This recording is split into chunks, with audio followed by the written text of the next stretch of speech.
안녕하십니까. MB클리닉의 김은상 원장입니다. 오늘 이 시간에는 살이 빠지는 습관에 대해서 알아보는 시간을 갖도록 하겠습니다.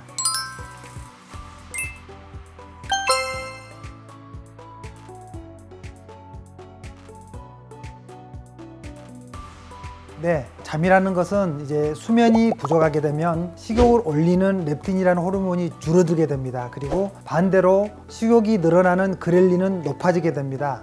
또한 코티솔이라는 호르몬이 늘어나기 때문에 비상시에 지방을 저장하는 그런 효과가 나오게 되겠습니다. 간혹 잠을 덜 자는데도 살이 빠지는 경우들이 있는데요. 이것은 근육이나 내장 기관 등 체지방을 뺀 제지방이 빠진 것이라고 하겠습니다. 또한 잠을 못 자게 되면 칼로리를 섭취할 기회들이 많아지게 됩니다. 그래서 적정한 수면 시간은 보통 6시간에서 7시간 정도 되는데요. 만약에 5시간 이내로 수면이 부족하게 되면 성장 호르몬의 분비가 아주 저하되게 됩니다. 그래서 TV를 보거나 또는 인터넷을 하거나 스마트폰 등 하게 되면 멜라토닌 분비가 줄어들기 때문에 수면에 문제가 생기는 것입니다.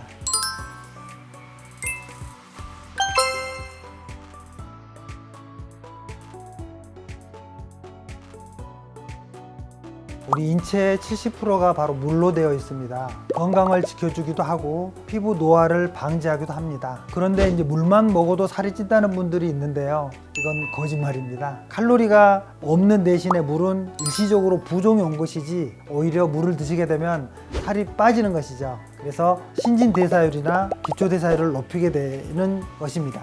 그래서 물을 안 마시게 되면 갈증이 일어나게 되기 때문에 음식이나 또는 탄산음료 등을 마시게 되는데 결국에는 변비를 유발해서 비만으로 가게 되는 것입니다. 그래서 물은 하루에 한꺼번에 2리터를 마시는 게 아니고요. 그러게 되면 저나트륨 혈증에 빠지기 때문에 많이 마시지 말고 조금씩 자주 마시는 게 좋겠습니다.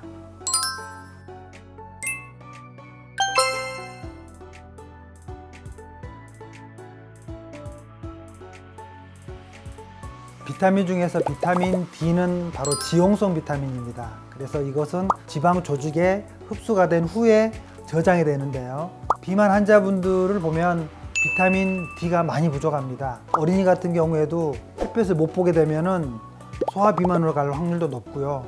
또 비만한 여성들을 보면 정상 여성들에 비해서 비타민 D가 4분의 1 수준에 불과합니다. 그래서 이 비타민 D가 부족하게 되면 비만이랄지 또는 암 발생 또는 골다공증, 피부 건강에 나쁜 영향을 미칩니다. 우리가 필요로 하는 하루의 비타민 D 필요량은 5 마이크로그램 정도 되는데요. 필요한 음식으로는 달걀이랄지 또는 버섯 이런 것들을 기름과 같이 섭취했을 때 비타민 D는 흡수가 아주 잘 됩니다.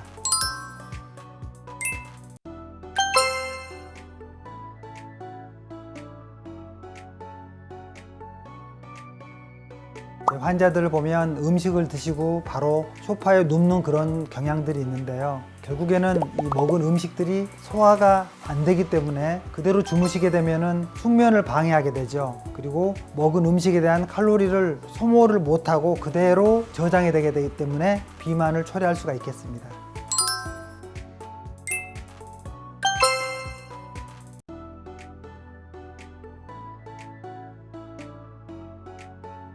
칼로리를 이제 소모하는 대표적인 유산소 운동이 바로 이 걷기입니다.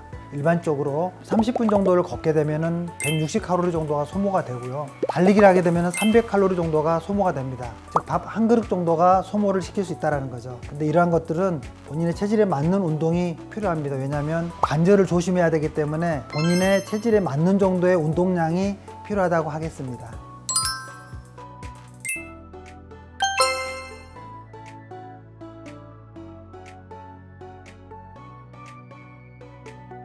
저희 환자들한테 늘 하는 운동요법에 대한 가이드라인이 7530 운동입니다. 즉 일주일에 5일을 30분 이상씩 운동하세요. 그래서 가벼운 유산소 운동이 이제 가장 좋고요. 식전에 물 마시고 하는 게 가장 좋고요. 정리를 하자면 식사를 하고 나서 2시간 정도 지난 후에 운동을 하시고 또 그 운동을 하시고 나서 2시간 정도 지난 이후에 식사를 하시도록 하는 게 살이 안 찔 수 있는 방법이 되겠습니다.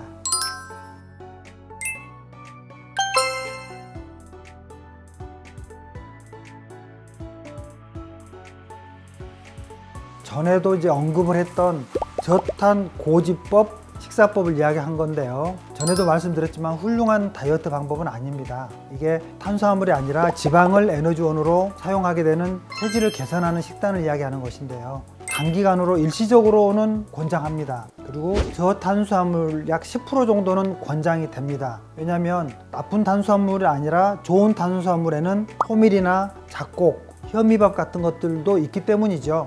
만약에 탄수화물을 아예 안 먹게 되면 두통이나 또 우울증 같은 부작용도 올 수 있습니다.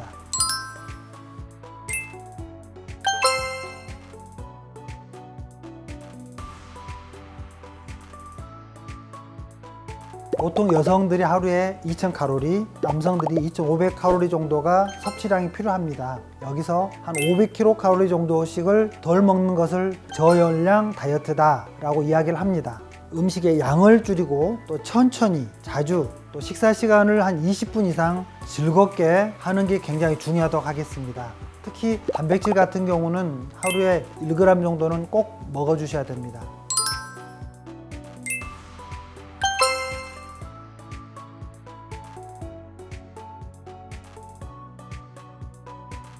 반신욕을 하시게 되면 체온이 높아지게 됩니다. 그러면 혈액순환이 아주 좋아지게 되는데요. 체온이 1도씩 높아질 때마다 대사 속도는 20% 이상 증가하는 것으로 되어 있습니다. 그래서 다이어트에 이러한 반신욕이나 족욕이 아주 도움이 되는데요. 문제는 식단이랄지 또는 운동을 병행하셨을 때 몸이 풀리면서 효과가 나올 수 있다는 겁니다.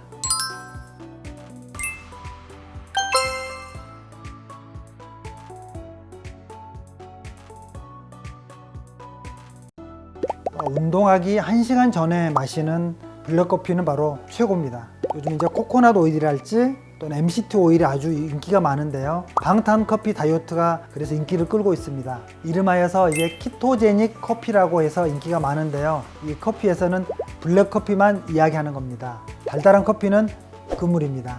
그리고 이 커피 다이어트에서는 중요한 게 카페인 덕분입니다. 이 카페인이 기초대사량을 아주 증가시키고요. 이뇨 효과, 체지방 분해 효과, 또 장 운동을 증가시키는 효과들이 뛰어납니다. 또한 카페인에 있는 폴리페놀도 커피가 녹차의 7배나 많이 들어있게 됩니다. 하지만 이렇게 좋은 카페인도 무조건 많이 마시게 되면 중독이 되게 되기 때문에 하루에 3잔 이내로 정해져 있습니다.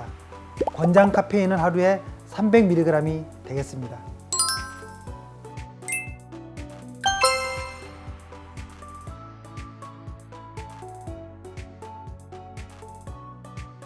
네, 물론입니다. 찬물은 온도를 떨어뜨리는 효과가 있게 되기 때문에 우리가 암 질환이랄지 또는 위장 소화 기능에 매우 나쁘게 작용을 하게 됩니다. 그래서 따뜻한 물 한 잔이 체온을 올리게 되고 혈류나 또는 대사 속도를 아주 높여주기 때문에 도움이 되는 것입니다.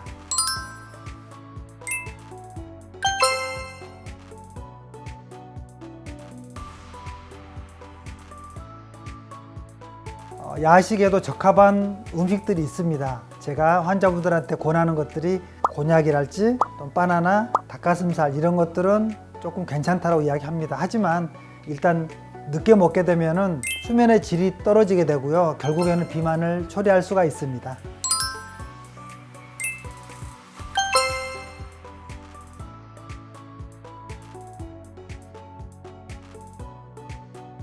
날씬한 분들을 보게 되면 아주 타이트한 옷들을 잘 입으시고요. 비만한 분들은 좀 널널한 옷들을 많이 선호하시는데요. 이렇게 타이트한 옷들은 외관상으로도 뚱뚱한 다리나 또는 볼록한 복부를 노출시키기 때문에 좋아할 여성은 아무도 없습니다. 특히 이렇게 셀룰라이트가 많은 분들은 필요한 습관이 첫 번째 숙면, 두 번째 운동을 열심히 하시고 또 이렇게 타이트한 옷을 금하고 있습니다. 이러한 타이트한 레깅스 같은 경우는 혈류순환 장애를 일으킵니다. 하지만 허리나 자세를 잡아주는 보정 속옷과는 개념이 다릅니다.